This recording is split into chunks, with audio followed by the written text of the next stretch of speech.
ये नहीं था कि मेरी औलाद का क्या, इसलिए कि वो ये जानते थे कि नबी की पसंद क्या है, नबी की चाहत क्या है। उन्होंने अपने नाना जान के हवाले से अपनी वालिदा से सुना था, अपने वालिद से सुना था, अपने भाई से सुना था कि नाना जान जब इस फर्श गीती पर तशरीफ लाए ना तो आपके लभाए मुबारक पर जुम्बिश थी और फर्श गीती पर तशरीफ लाते ही सजदे में थे, सजदे में तशरीफ ले गए और रब्बे हबली उम्मती फरमाया। अल्लाह अकबर। इसी तरीके से इमाम हुसैन जानते थे कि वैसाल के वक्त भी लम्हाए मुबारक पर जुम्बिश थी, वहां भी रब्बे हबली उम्मती की सदा थी। इसी तरीके से पूरी रात पैगंबर रहमत सल्लल्लाहु अलैहि वसल्लम अल्लाह की बारगाह के अंदर ये आयत की तिलावत करते करते गुजार देते हैं, इन तुअज़्ज़िबहुम फइन्नहुम इबादुक। आप अंदाजा लगाएं, इमाम हुसैन जानते थे कि नाना को अपनी उम्मत की बेपनाह फिक्र है, अपनी उम्मत से बेपनाह मोहब्बत है। तो इमाम हुसैन ने भी सोचा कि आज यजीद मेरे नाना की उम्मत को शराबी बनाना चाहता है, आवारा बनाना चाहता है, अय्याश बनाना चाहता है। तो इमाम हुसैन ने सोचा अगर मेरे 6 माह के बच्चे को कुर्बान करके भी मेरे नाना की उम्मत को सीधा रास्ता नसीब हो जाता हो तो मैं 6 माह के बच्चे को कुर्बान करने के लिए भी तैयार हूं। इमाम ने 6 माह के बच्चे को भी कुर्बान किया, जवान साल बच्चे को भी कुर्बान किया और अपने भांजे को भी कुर्बान किया, भतीजे को भी कुर्बान किया। और हमें क्या बताया? ये बताया कि तुम्हारी आखिरत की बेहतरी इसी में है कि तुम मेरे नक्शे कदम पर चलो, मेरे तरीक पर चलो, मेरे रास्ते पर चलो। वरना अगर मुझे मेरी बात होती तो इमाम हुसैन रज़ियल्लाहु मौला तबारक व तआला अन्हु के हवाले से एक बड़ी प्यारी बात मैं आपकी समाअतों के हवाले करूं। दुनिया को डिग्री मिलती है, दुनिया के इंसान को इम्तिहान के बाद, इम्तिहान के बाद डिग्री मिलती है। लेकिन ए हसन और हुसैन आपकी अजमतों पर कुर्बान, इम्तिहान से पहले ही मुस्तफा ने नौजवाना ने जन्नत के सरदार की डिग्री अता फरमा दी। आप जरा देखें और अंदाजा लगाएं, ए रसूल गिरामी वक़ार सल्लल्लाहु तआला अलैहि वसल्लम के दीवानों, ताजदारे करबला इमाम हुसैन रज़ियल्लाहु तआला अन्हु की याद की महफिल में आने वाला मुझे अफसोस होता है, बड़ी मादरत के साथ मैं अर्ज करता हूँ, सदियों से जिक्र इमाम चल रहा है, लेकिन जरा देख लीजिए आप कितना फर्क आया। बल्कि आज मैं बता दूं, मैं ये तो नहीं कह सकता कि बिल्कुल फर्क नहीं होगा, लेकिन करबला के ताजदार की शहादत के वाकयात को सुनने के बाद हमारी जिंदगी में क्या फर्क पड़ता है, क्या सबक हासिल करते हैं हम? क्या हमने ये आज़्म किया कि हम इमाम के नक्शे कदम पर चलेंगे? नहीं। क्या हमारी जिंदगी गुनाहों से बचने में गुजरने के सिलसिले में हमने अहद किया? नहीं। हमने गुनाहों से अपना रिश्ता तोड़ा? नहीं। हमने भाइयों के हुकूक अदा करने का आज़्म किया? नहीं। कुछ भी नहीं, बस आते हैं, सुनते हैं, खाते हैं, न्याज लेते हैं, चलते बन जाते हैं। इन रस्मों से बाहर आओ, इन रस्मों से बाहर आओ, इस चीज की तरफ अपनी तवज्जो को मबजूल करो। क्या इमाम, आपने जिस मकसद के लिए कुर्बानी पेश की थी, हम आपकी इस कुर्बानी के मकसद को सीने से लगाने के लिए तैयार हैं। अगर इस पैगाम पर आपने लब्बैक कहा और इसको अपनी जिंदगी में आपने इख्तियार कर लिया तो मैं यकीन के साथ कहता हूं, हल जज़ाउल एहसान इल्लल एहसान। याद रखिएगा, इमाम हुसैन तो वो सखी इब्ने सखी हैं कि अगर कोई उनके पैगाम पर अमल कर ले तो वो अपने पैगाम पर अमल करने वाले को उस वक्त तक वो खुद जन्नत में नहीं जाएंगे जब तक कि उसको अपने साथ लेकर के जन्नत में तशरीफ न ले जाए। अब आइए मैं आपको समझाऊं, थोड़ा सा समझते चलिए।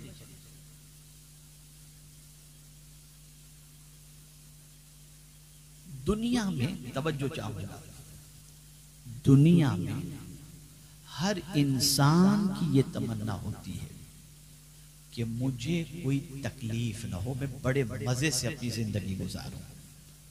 मुझे ये बताइए क्या कोई इंसान भी ऐसा है जो चाहता है कि उसकी जिंदगी तकलीफ में गुजरे? आप जवाब दें, मैं समझूंगा मेरी बात आप समझ लें। मैं आपके इलाके में पहली बार हाजिर आया हूं। कोई चाहता है तकलीफ में गुजरे? नहीं। लेकिन एक सवाल और मैं आपसे पूछता हूं, क्या दुनिया में कोई ऐसा भी इंसान है जिसको कोई तकलीफ ना होती हो? होती है ना।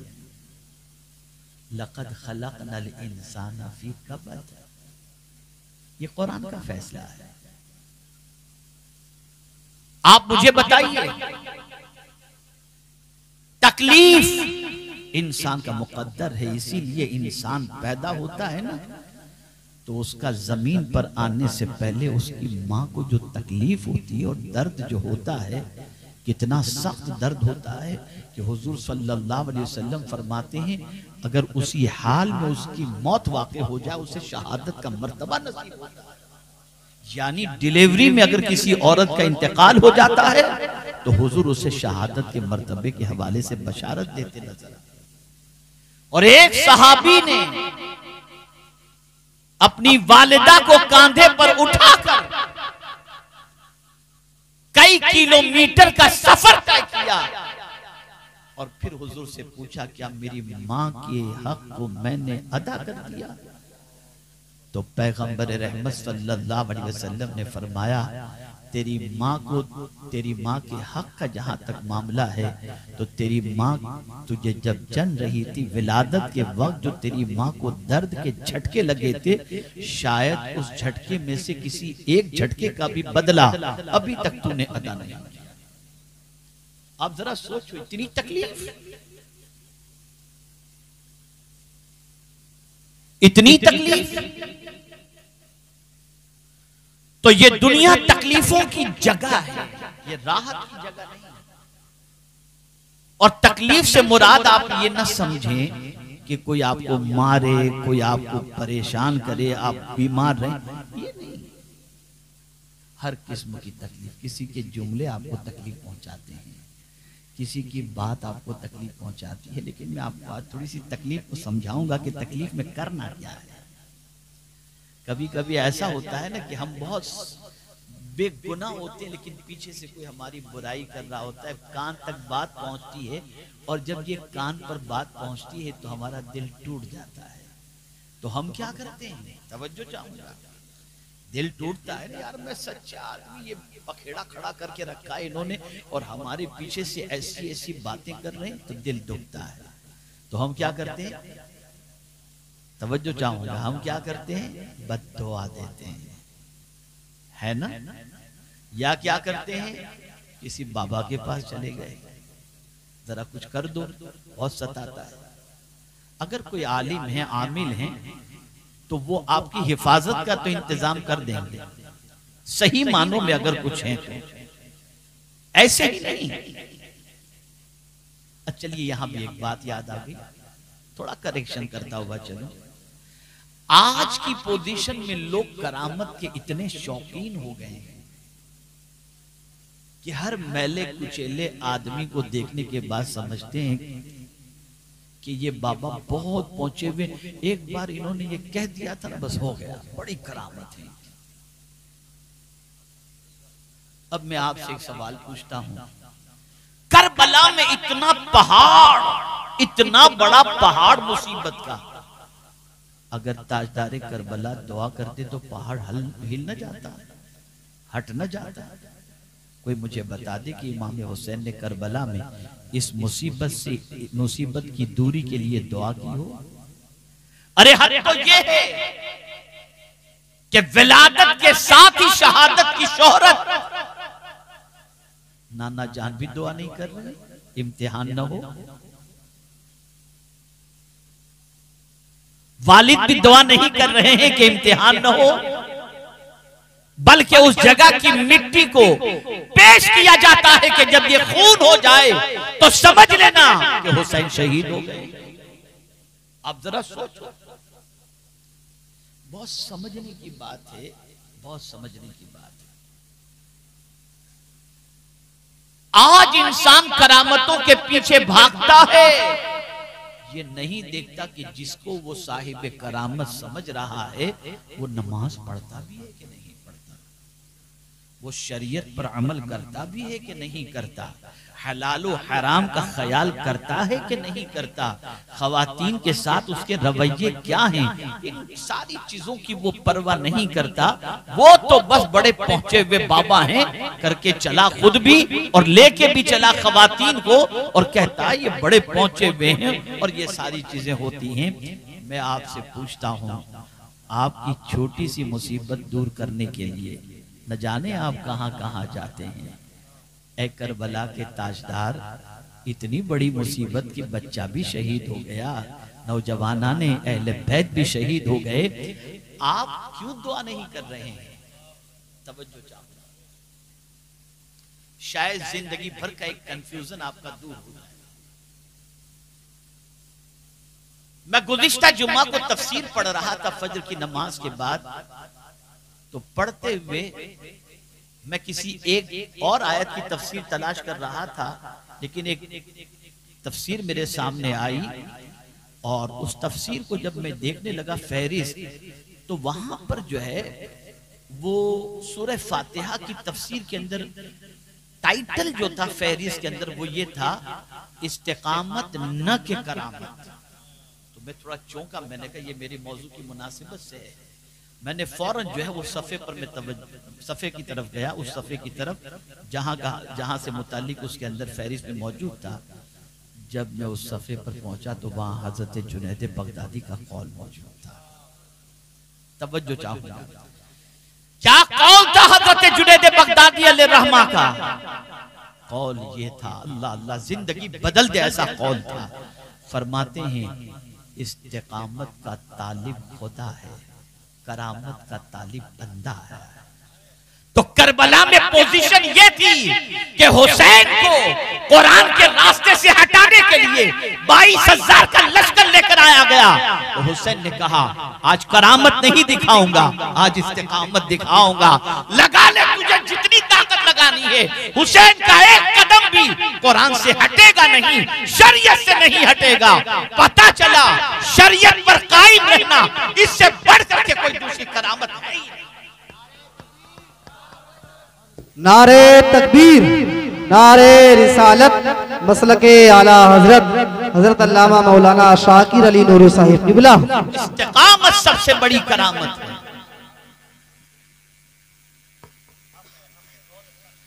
ऐ रसूल आज़म सल्लल्लाहु अलैहि वसल्लम के दीवानों, तो अर्ज कर रहा था मुसीबत।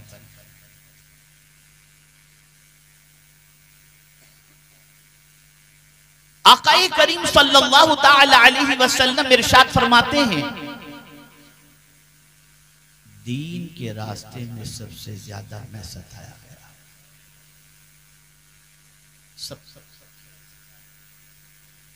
सबसे ज्यादा आक़ाए करीम सल्लल्लाहु ताला अलैहि वसल्लम को जितनी तकलीफें और परेशानियां दीन के रास्ते में आईं, उतना किसी और को नहीं आई। और फिर इस हदीस का आखिरी टुकड़ा भी देखिए, हुजूर सल्लल्लाहु अलैहि वसल्लम फरमाते हैं जो जितना ज्यादा दीनदार होगा उतनी ही ज्यादा उसकी आजमाइश होगी। जो जितना दीन में कमजोर होगा आजमाइश भी उतनी कमजोर होगी। अब सवाल ये पैदा होता है, या अल्लाह तू तो सब जानता है, फिर ये इम्तिहान क्यों? तो कुरान कहता है अहसीबन नास अन युतरकू अन यक़ूलू आमन्ना व हुम ला युफ्तनून व लक़द फतन्ना अल्लज़ीना मिन क़ब्लिहिम फलयअलमन्ना अल्लाहु अल्लज़ीना सदक़ू व लयअलमन्ना अल-काज़िबीन। इतना कहने पर नहीं छोड़ दिए जाओगे कि हम ईमान लाए, इम्तिहान होगा और इम्तिहान के जरिए अल्लाह दुनिया को दिखाएगा कि कौन सच्चा है और कौन झूठा। आज हमारा भी इम्तिहान होता है, 2 टके का इम्तिहान, फिसल जाता है यार, पटक से झूठ निकल गया और दावा हम गुलामे रसूल हैं, चंद टकों में फिसल गया, झूठ ज़बान से निकल रहा है, खयानत हो रही है, गबन हो रहा है, और इंसान इस तरीके से अपने आप को ये भी कह रहा है मैं मुसलमान हूं, और ये सारी चीजें भी। बहरहाल अर्ज करने का मकसद ये है, ये दुनिया इम्तिहान की जगह है, यहाँ आजमाए जाओ। तो अर्ज ये कर रहा था, हमें कोई सताता है, कोई बात कानों तक पहुंचती तो हम क्या करते हैं? क्या करते हैं? बद्दुआ करते हैं। टेंशन में आकर, तवज्जो चाहूंगा, कुछ लोग टेंशन में आकर सिगरेट पीना शुरू कर देते हैं, टीवी देखना शुरू कर देते हैं कि यार रिलैक्स मिलेगा, और आगे बढ़कर कुछ लोग नशा करना शुरू कर देते हैं कि इससे थोड़ा सा टेंशन हल्का होगा। आप टेंशन बढ़ा रहे हो, हल्का नहीं कर रहे। और आप और हम तो खता के पुतले हैं, मासूम तो है नहीं। लेकिन आज ये मैं आपको बताऊं, इस पर भी पैगंबर रहमत सल्लल्लाहु ताला अलैहि वसल्लम की अल्लाह अज़्ज़ व जल्ल ने तरबियत फरमाई। और जब रसूल रहमत सल्लल्लाहु अलैहि वसल्लम के हवाले से लोगों ने दरीदा दहनी की और बकवास के बाजार गर्म किए, तो पैगंबर के वास्ते से उम्मत को भी तालीम दी जा रही है। अब आप देखिए कैसे आपको कोई कुछ कहे, आप बेकसूर हो तो दिल बैठ जाएगा, और सारा गुस्सा उतरेगा कहां? घर आकर बीवी पर। बुरा कहने वाले पर कोई कुछ नहीं कहेगा, लेकिन घर आएगा बीवी को डांटना शुरू, बच्चे को मारना शुरू। बीवी कहेगी मेरा कसूर क्या है, मैं आज टेंशन में हूं। अरे भाई तेरा टेंशन, बीवी का क्या कसूर? लेकिन ये होता है। मैं आपको सॉल्यूशन बताता हूं, मैं इलाज बताता हूं। अल्लाह फरमाते हैं अपने महबूब सल्लल्लाहु अलैहि वसल्लम से, कौन महबूब? जिसके सदके में, जिसकी वजह से सारी कायनात वजूद में आई।